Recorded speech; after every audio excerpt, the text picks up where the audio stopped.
Programa Naquele que me fortalece, com o arcebispo metropolitano de Natal, Dom João Santos Cardoso. Um programa para o povo de Deus. Filho amado, vocacionado ao pastoreio, foste chamado. Naquele que me fortalece. Cumprimento a você, meu querido ouvinte, que me acompanha através da Rádio Rural de Natal, a 91.9, a Rádio Santana FM na Zona Norte de Natal, a Natal Agora FM, a Rádio 87.7 FM em Parnamirim, a Rádio 87.9 FM em Tangará, a Rádio Cultura do Brejo, 87.9 FM em Brejinho, a Rádio Vale em Pendências, Rádio Lagoa FM em Montanhas, Rádio Maricampo em Cotovelo, a 107 FM em Nova Cruz, a Rádio Paz e Bem em Pedro Velho, a Web Rádio Imaculada em São Rafael, Rádio Santa Terezinha em Lagoa D'Anta, a Rádio FM em Vale das Serras em Campo Redondo, a Rádio Olho d'Água em São José de Mipibu, a Rádio Executiva FM em Nísia Floresta, a Rádio Santa Rita FM em Santa Cruz, a Rádio Jardim FM em Jardim de Angicos e da Rádio Palmeiras do Rio Cabugi, na cidade de Afonso Bezerra. Como Cristo, bom pastor, edificas a igreja, tu podes tudo. E a Deus, através da Virgem Maria, dirijamos a nossa oração. Ave do mar estrela, bendita Mãe de Deus, fecunda e sempre virgem, portal feliz dos céus. Ouvindo aquele ave do anjo Gabriel, mudando de Eva o nome, trazei-nos paz do céu. Ao cego iluminai, ao réu livrai também, de todo mal guardai-nos e dai-nos todo bem. Mostrai ser nossa mãe, levando a nossa voz a quem por nós nascido dignou-se vir de vós. Suave mais que todas, ó Virgem sem igual, fazei-nos mansos puros, guardai-nos contra o mal. Ó, dai-nos vida pura, guiai-nos para a luz, e um dia ao vosso lado possamos ver Jesus. Louvor a Deus, ó Pai, e ao Filho sumo bem, com seu divino Espírito, agora e sempre. Amém. Oremos. Ó Deus Todo-Poderoso, pela intercessão de Maria, nossa Mãe, socorrei os fiéis que se alegram com a sua proteção, livrando-os de todo mal neste mundo e dando-lhes a alegria do céu. Por nosso Senhor Jesus Cristo, vosso Filho, na unidade do Espírito Santo. Proclamação do Evangelho com Dom João Santos Cardoso.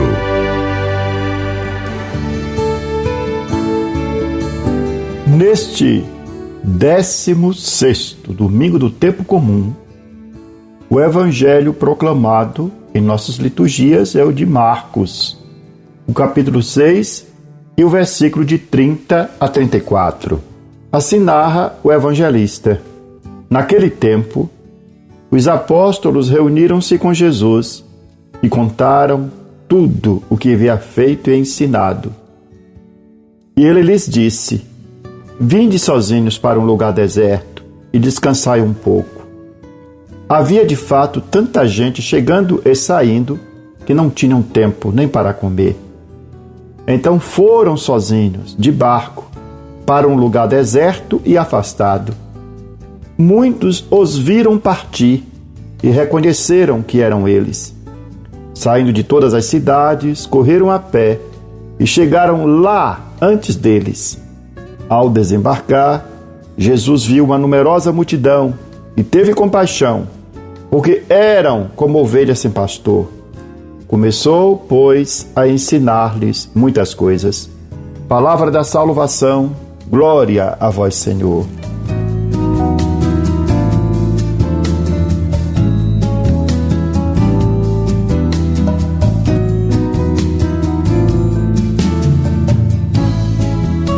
No 16º domingo do tempo comum, a palavra de Deus, proclamada na liturgia, recorda-nos que Deus é o pastor da humanidade que dá vida ao seu povo e o conduz para boas pastagens, onde possa viver com segurança, ter alimento com fartura e tranquilamente repousar. Deus não quer que nenhum de nós se perca, mas que todos nós, cheguemos à meta do nosso caminho, que é precisamente a plenitude da vida. No Evangelho, Jesus é apresentado como o pastor que se compadece do seu povo. Jesus viu a multidão, narra São Marcos, e teve compaixão, porque eram como ovelhas sem pastor. São Marcos narra o retorno dos discípulos que Jesus havia enviado em missão. Reunidos com Jesus, os discípulos relatam, entusiasmados, tudo o que havia acontecido na missão. Como o lugar onde eles se encontravam era inadequado para o descanso, pois havia tanta gente chegando e saindo que sequer tinham tempo para comer, Jesus os convida para ir a um lugar deserto e afastado para descansar um pouco e assim estarem sozinhos com ele.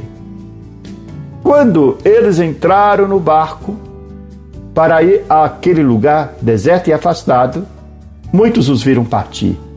Reconheceram que eram os discípulos de Jesus e saindo de todas as cidades, correram a pé e chegaram lá antes que Nosso Senhor chegasse com seus discípulos. E ao desembarcar, Jesus viu aquela numerosa multidão e teve compaixão, porque eram como ovelhas sem pastor. E então começou a ensinar-lhes muitas coisas. Antes de seguirmos com a reflexão do tema do pastor que se compadece com o seu rebanho, gostaria de retomar a indicação que Marcos fala, que Jesus havia afastado, saído daquele local para se retirar com seus discípulos. Ou seja, sobre o convite que Jesus fez aos seus discípulos, para que fossem sozinhos com ele no lugar deserto e afastado, a fim de descansar um pouco.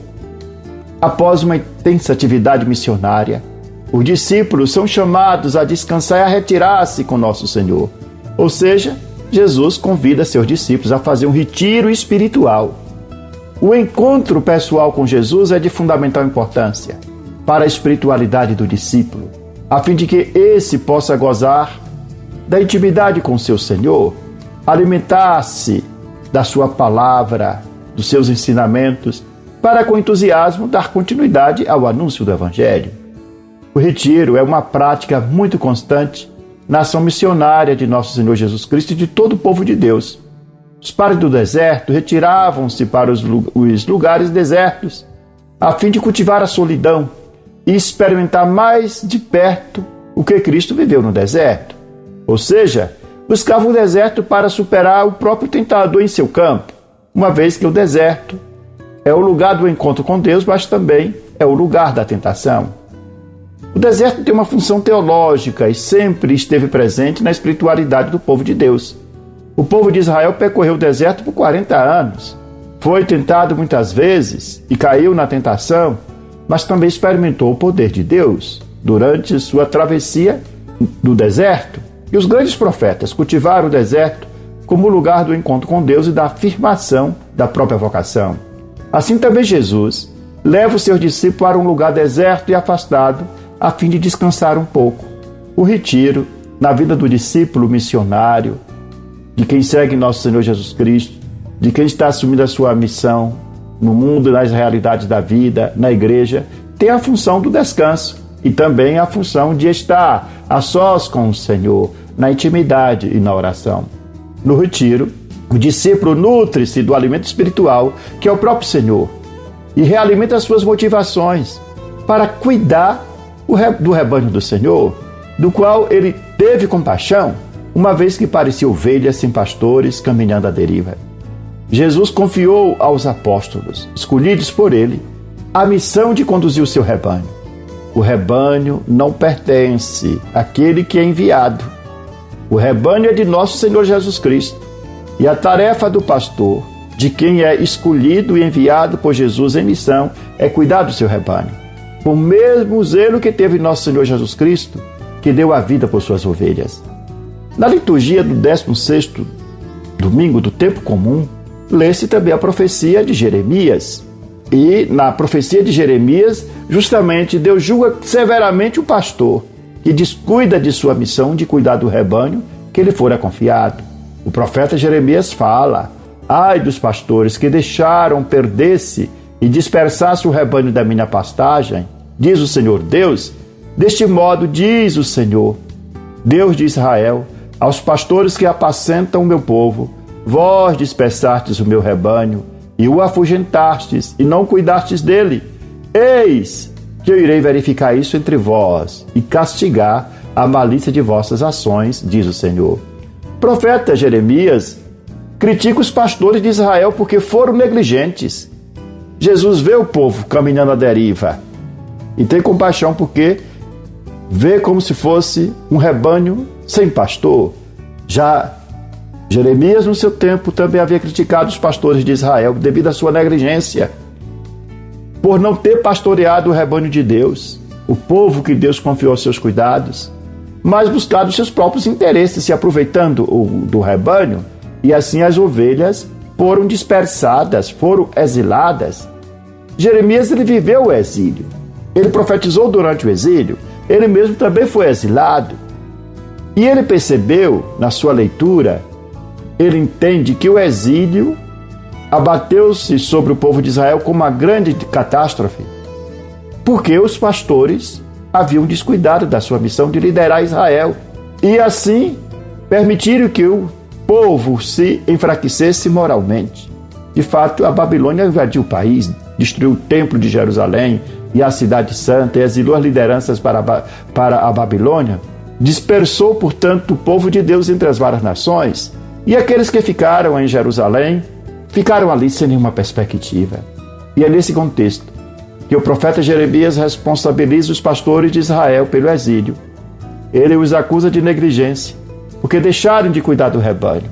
Por isso o povo se enfraqueceu, tornando-se presa fácil das potências dominadoras de então. Jeremias profetiza que o próprio Deus irá reunir suas ovelhas que foram dispersadas. E ele mesmo vai conduzi-las e suscitar para elas novos pastores que as apacentem. O Senhor irá fazer de um descendente de Davi o pastor, que fará valer a justiça e a retidão na terra. Esta profecia se concretizou em nosso Senhor Jesus Cristo. Nosso Senhor Jesus Cristo é o pastor de que fala Jeremias, que vem para reunir as ovelhas dispersas. É o pastor que veio para cuidar, que veio para dar a vida pelo seu rebanho. Jesus é a expressão do Deus pastor que caminha com o seu povo. Jesus é a expressão da misericórdia de Deus pelo seu povo. E ele mostra a sua misericórdia, a misericórdia de Deus, através do seu ensinamento, de suas palavras e das obras que ele realiza, ocupando-se especialmente dos doentes, dos pecadores e dos que se encontravam perdidos. Para quê?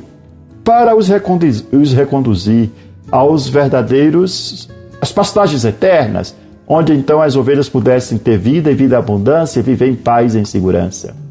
Além de conduzir o seu próprio rebanho, Deus suscita também no meio do seu povo pastores, que possa conduzir as suas ovelhas segundo o seu coração, segundo o coração do bom pastor, e esses são os pastores da nova aliança.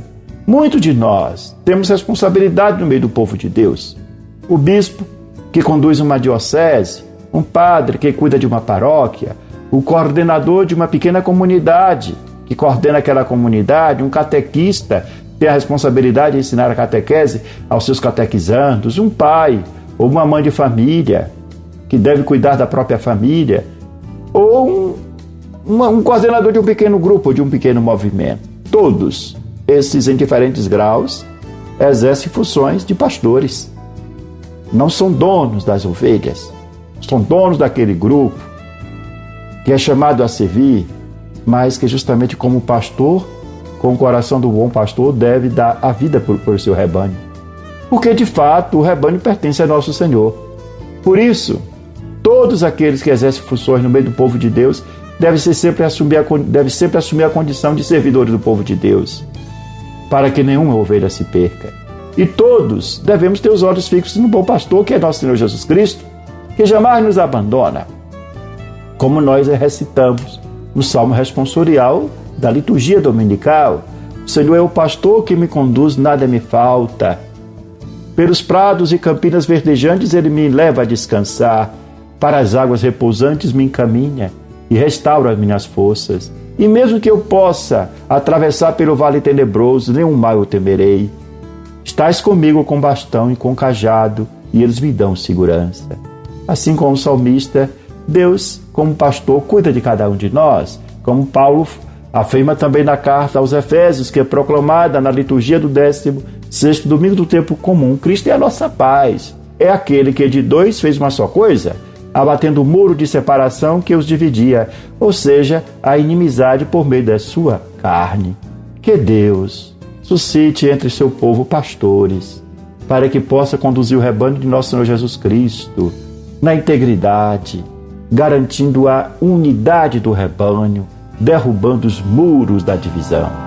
Jesus vendo a multidão, sentiu grande compaixão, porque estava abandonada como ovelha sem pastor, porque estava abandonada como ovelha sem pastor.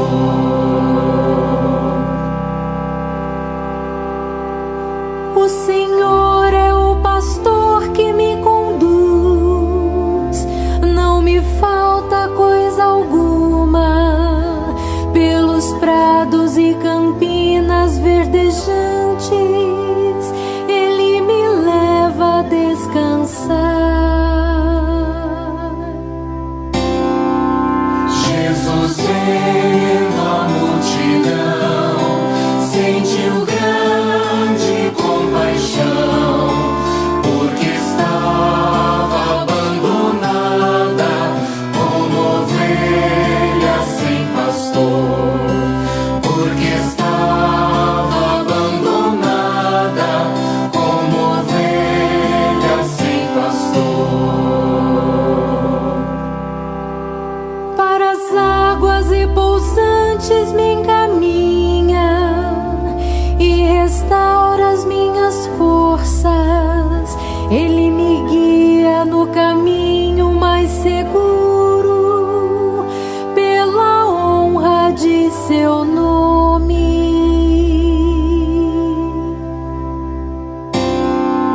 Jesus vendo a multidão, sentiu grande compaixão, porque estava abandonada como ovelha sem pastor, porque estava abandonada como ovelha sem pastor. Você está ouvindo Naquele que me fortalece, com Dom João Santos Cardoso. Palavra que evangeliza.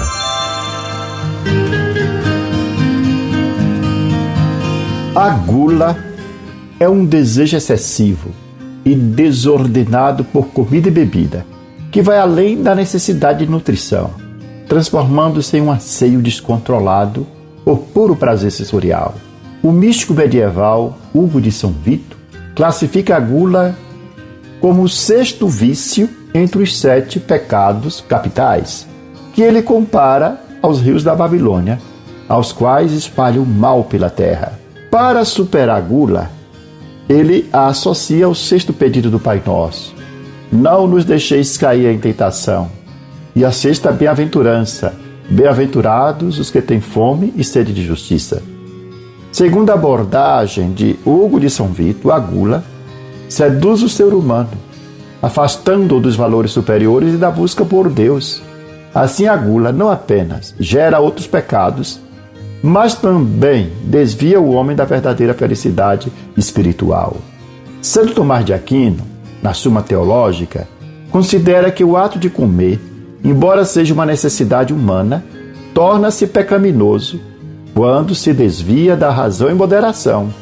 podendo levar a outros vícios e pecados. Assim, a gula pode ser um pecado mortal, quando o prazer da comida se torna um fim em si mesmo, levando o indivíduo a desprezar Deus e a agir contra seus preceitos. Se a gula apenas corrompe os meios, sem levar a uma violação direta da lei divina, é considerada pecado venial.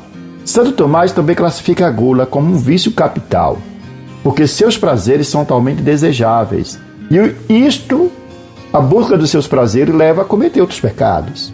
Embora a comida se ordene à nutrição, o prazer desordenado da comida pode se tornar um fim em si mesmo, promovendo outros pecados. Santo Tomás considera que a gula se opõe à virtude da temperança e não se refere apenas ao excesso de comida e bebida, mas também à forma como se come, se apressadamente, mostrando avidez e come-se antes da hora, mostrando desordem no apetite, se come com muito requinte, demonstrando apego desordenado à forma, meticulosa de preparar os alimentos e também o excesso de forma no ato de comer, buscando apenas alimentos mais saborosos e suculentos, a fim de obter o máximo de prazer, consumindo mais alimento do que o necessário, com desejo desmedido pela comida. A virtude da temperança, que modera os desejos e prazeres, é o remédio que Santo Tomás nos recomenda para vencer a gula. Em sua catequese sobre os vícios e as virtudes, o Papa Francisco destaca que a relação com a comida deve ser equilibrada e serena. Ele ressalta que o problema não está no alimento em si, mas na relação que se tem com ele. Uma relação desordenada com a comida pode levar a distúrbios alimentares, como anorexia, bulimia e obesidade. E o Papa Francisco também critica a gula social, que se manifesta na exploração excessiva dos recursos do planeta, comprometendo o futuro da humanidade. A gula apresenta perigos tanto físicos quanto espirituais. O consumo excessivo de alimentos pode levar à obesidade, doenças cardíacas, diabetes e outros problemas de saúde. A busca incessante por satisfação através da comida pode transformar-se em um hábito destrutivo. Espiritualmente, a gula desvia o foco do ser humano dos valores superiores e da busca por Deus. Ao procurar consolo nos prazeres sensoriais, o indivíduo nega sua transcendência. O vício da gula reduz o ser humano a um nível inferior ao dos animais, que come apenas para sobreviver, enquanto o ser humano transcende o puro dado animal pela cultura, racionalidade e espiritualidade e, portanto, deve buscar um equilíbrio maior e uma relação mais saudável com a alimentação. Superar a gula exige uma abordagem consciente e deliberada, que inclui práticas espirituais e disciplina pessoal, como jejum e abstinência, práticas que ajudam a disciplinar o corpo e a mente, reduzindo o apego aos prazeres sensoriais e fortalecendo a vontade contra o excesso. A oração, antes das refeições, e a compreensão de que não só de pão vive o homem, mas de toda palavra que sai da boca de Deus, ajudam a manter o foco nos valores espirituais. Educação em consciência, buscando informar-se sobre os perigos da gula e sobre uma alimentação saudável, pode ajudar a desenvolver hábitos alimentares mais salutares. A prática da partilha de alimentos com os necessitados, bem como a participação em iniciativas de caridade, ajuda a cultivar um consumo responsável e solidário. A luta contra a gula deve ser contínua e envolve autoconhecimento e disciplina. Ao reconhecer a gula como um vício que impede o crescimento humano e espiritual, podemos buscar formas ou forças em Deus e nas práticas espirituais para superá-la. A verdadeira fome que devemos nutrir é pela justiça e pela bondade, alinhando nossos desejos com os propósitos divinos e construindo uma vida de equilíbrio e gratidão. Ouça toda semana nesta emissora o programa Naquele que me fortalece com o arcebispo de Natal, Dom João Cardoso. Oração, comentário do Evangelho e reflexões. Contamos com a sua audiência. Aquele que me fortalece, ó irmãos, por Cristo a missão acontece. Aquele que me fortalece é o Senhor. Aquele que me fortalece é o Senhor, aquele que me fortalece, ó irmãos, por Cristo a missão acontece. Naquele que me fortalece, assim concluímos esse nosso programa com esta oração, que devemos recitá-la todos os dias. Meu Deus, dai-me sempre a alegria de viver, dai-me força para superar qualquer obstáculo. Não permita que eu me sinta fracassado. Erguei-me quando estiver abatido, libertai-me quando estiver oprimido, sustentai-me para que eu não caia em nenhuma tribulação, que não falhe jamais minha fé em vós. No meio da tempestade, quando tudo parece perdido, minha fé esteja sempre ligada a vós.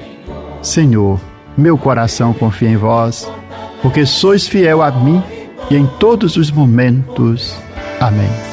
Eu sou o pão que dá vida, o pão para um mundo novo, que nutre, alimenta e sacia o caminhar do meu povo. Seja bendito o nome do Senhor, agora e para sempre.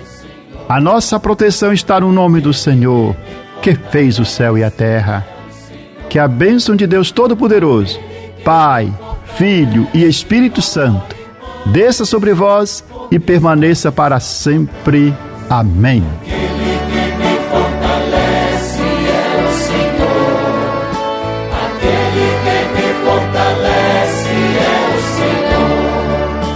Aquele que me fortalece, ó irmãos, por Cristo a missão acontece. Você ouviu Naquele que me fortalece, com o arcebispo metropolitano de Natal, Dom João Santos Cardoso.